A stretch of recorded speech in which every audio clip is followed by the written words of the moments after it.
Welcome to the Sapna झूम स्प्लिंग channel. नमस्कार मित्रांनो, मी रवींद्र. आज आपण इयत्ता 6वीचा गणित विषयाचा द्वितीय घटक चाचणीचा पेपर बघणार आहोत. तर बघूया. पहिला प्रश्न काय, नफा बरोबर काय आहे तर विक्री किंमत वजा खरेदी किंमत. चलाच्या ज्या किमतीने समीकरण संतुलित राहते त्या किमतीला समीकरणाची उकल असे म्हणतात. एकाच प्रकारच्या राशींच्या मापनाचे गुणोत्तर काढताना त्या मापनाची एकके समान असली पाहिजेत. एक संख्या व 3 यांची बेरीज x+3 असते. एका संख्येची चौपट 24x बरोबर 24. 15 आणि एक संख्या यांचा गुणाकार म्हणजे 15 गुणिले x 15x. तर खालील प्रश्न सोडवा. पहिल्या संख्येचे दुसऱ्या संख्येशी असलेले प्रमाण काढा. 84 आणि 60. अवयव पाडले आपण 84 आणि 60चे. तर बघा काय झालं, कॉमन अवयव काय पडले आपले तर 7 आणि 5. ओके, म्हणजे बेदुने 4 आणि 4 त्रिक 12. तर 12 गुणिले 7 आणि 12 गुणिले 5. तर 12ला 12 कट झालं, 7च 5 एक गुणोत्तर आलं, कारण 7 आणि 5चे अवयव पुढे पडत नाहीत.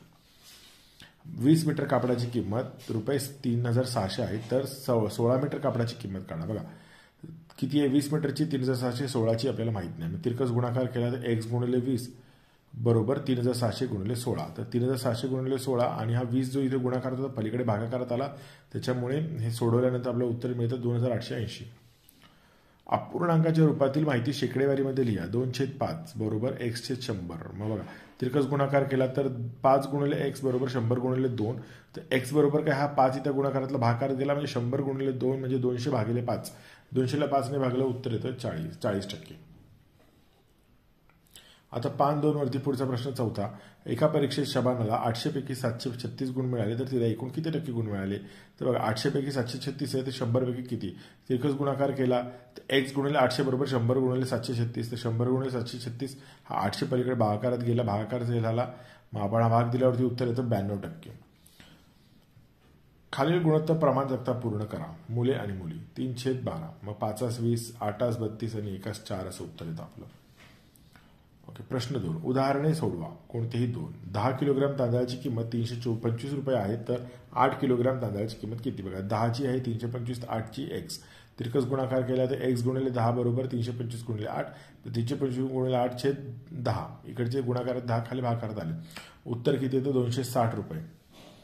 खालील समीकरण सोडवा. y वजा 5 बरोबर 1. तर मग हा y वजा 5 पलीकडे गेला तर अधिक होतो, मग y अधिक 5 बरोबर 1 अधिक 5 बरोबर 6. y ची किंमत 6 मिळते. 4x बरोबर 52 आहे, तर x बरोबर किती 52/4. इथे 4 गुणाकारात होते, पलीकडे भागाकारात गेले, उत्तर आलं 13.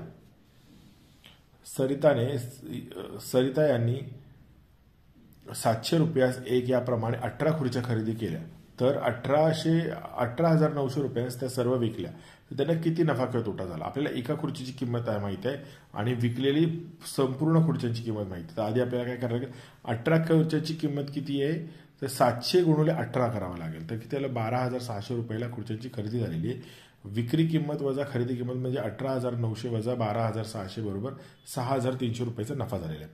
मित्रांनो, व्हिडिओ आवडला असेल तर व्हिडिओ लाईक करा आणि पुढे कोणता व्हिडिओ हवा आहे तुम्हाला तेही मला कमेंट बॉक्समध्ये कळवा, म्हणजे मी लवकरात लवकर तो व्हिडिओ तुम्हाला देण्याचा प्रयत्न करीन. धन्यवाद.